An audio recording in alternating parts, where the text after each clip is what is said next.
I'd love to say that the fourth season kind of starts off with a bang, but it just kind of starts off. We're talking about Terrible Trio right now.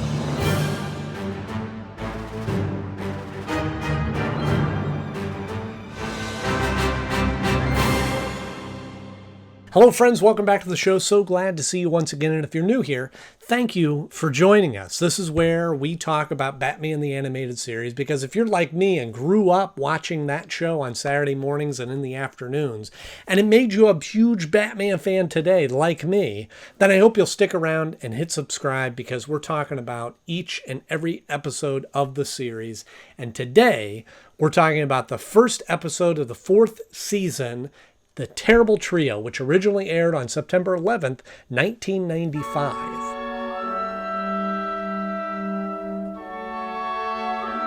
Another interesting choice of villains and story to tell for the fourth season of Batman the Animated Series.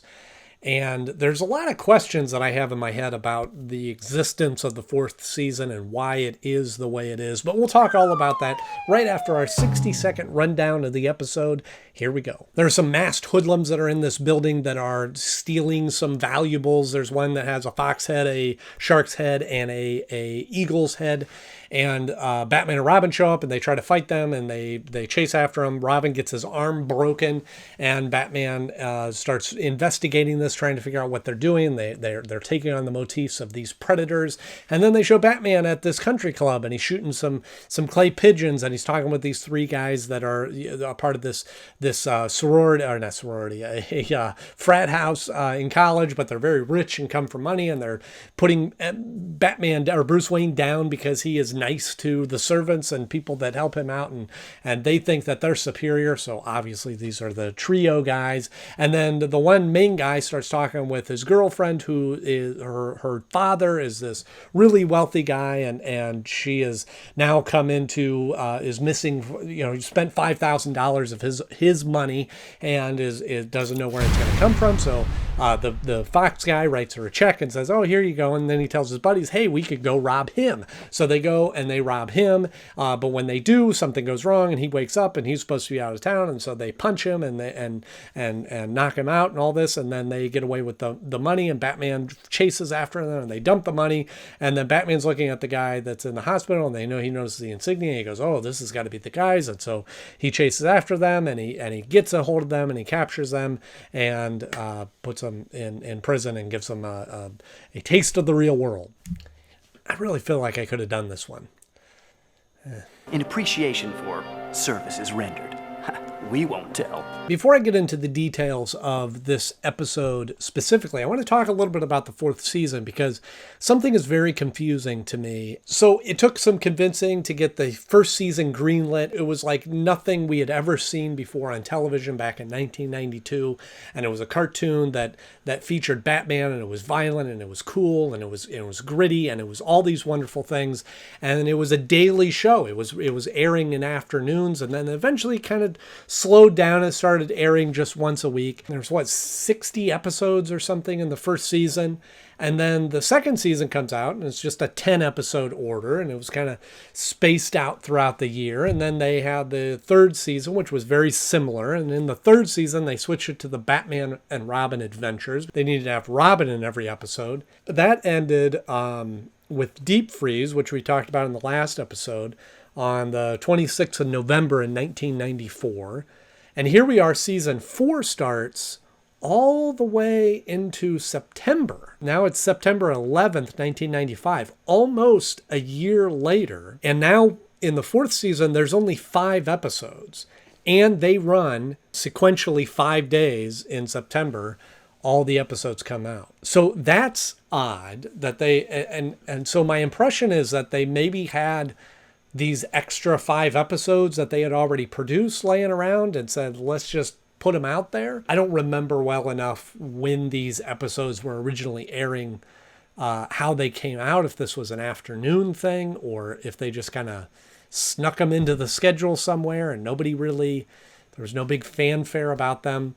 The other peculiar thing about this, we're back to the original opening, at least on this episode. I haven't watched ahead, so I don't know if the other episodes have that or not, which again is another reason why I think maybe this episode was produced earlier in the run of the show and just never came out. And just the subject matter of this, here's this episode that's just kind of a throwaway. And to me, I feel like if there was a question of Bruce Timm or the writers or producers of the show, and there was any question mark of, I wonder if our run of Batman is over and if we can do any more seasons, I would be putting the best episodes out there and not just kind of throwing it away as it feels like in this one. So I don't know. Let me know in the comments if you know the story behind the fourth season, because it really sort of just feels like a throwaway. And just looking at the episodes in the list, I'm not that familiar with a lot of them. I remember seeing them, but don't remember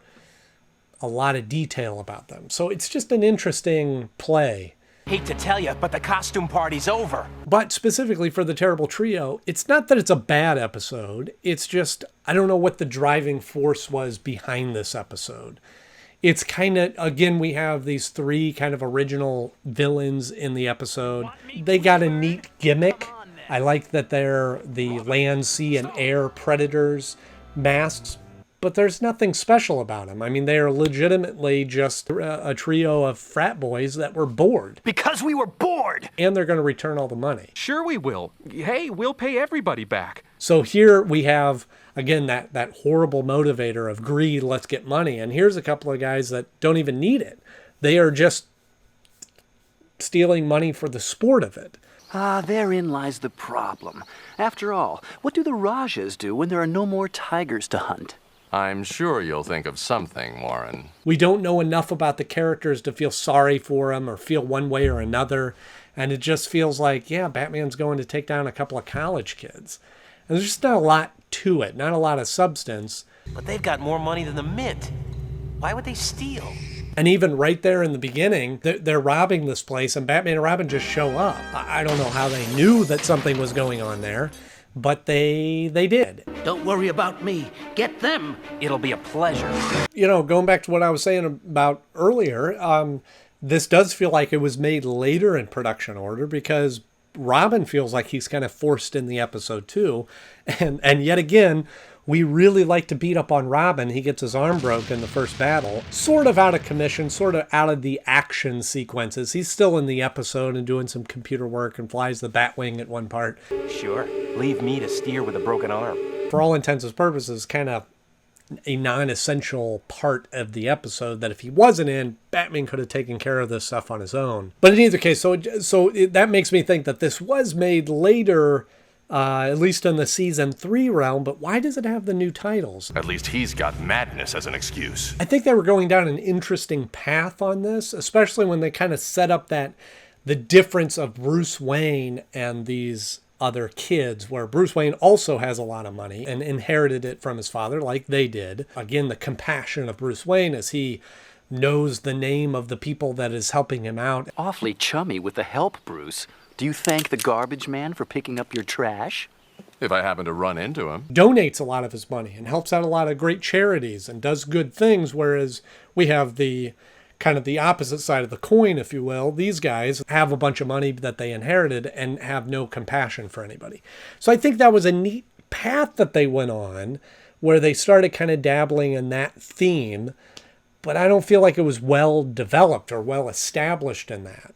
This is getting extreme. There are limits to... Haven't you listened to anything I've told you? We are beyond limitations, beyond restriction. Either if they're going to go down the route of it, this just being a sport for them and going, let's go rob some banks just for the fun of it, create more of a game out of it. You know, like Riddler, I think it's the crimes that he commits is for sport because he eggs Batman on and leaves clues. So if they did something like that, like what if they called the cops ahead of time and gave them a hot tip that this one place was going to be getting robbed, and then they went to go try rob it before the police got there and got the adrenaline going and the chase and that sort of thing. They kind of just tickled the surface of an interesting plot, but didn't really delve deep enough into it. We wanted a new challenge. You know, the thrill of the chase. And we were good at it. We outfoxed the police and the Batman.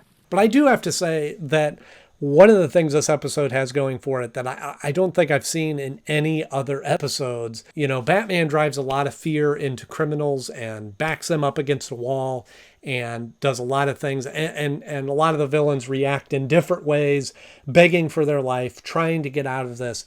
But this might be the first time that somebody's ever attempted to bribe Batman. We can make a deal. $1 million to let me go. 10 million.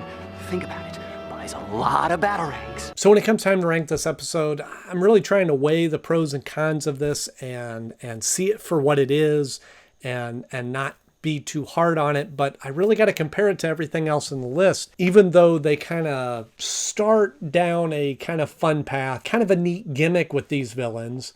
I think this episode could have benefited if there was another Rogues Gallery villain. Maybe they were stepping on his toes. You know, if they were going up against the Penguin or something and they stole something that he was trying to get after.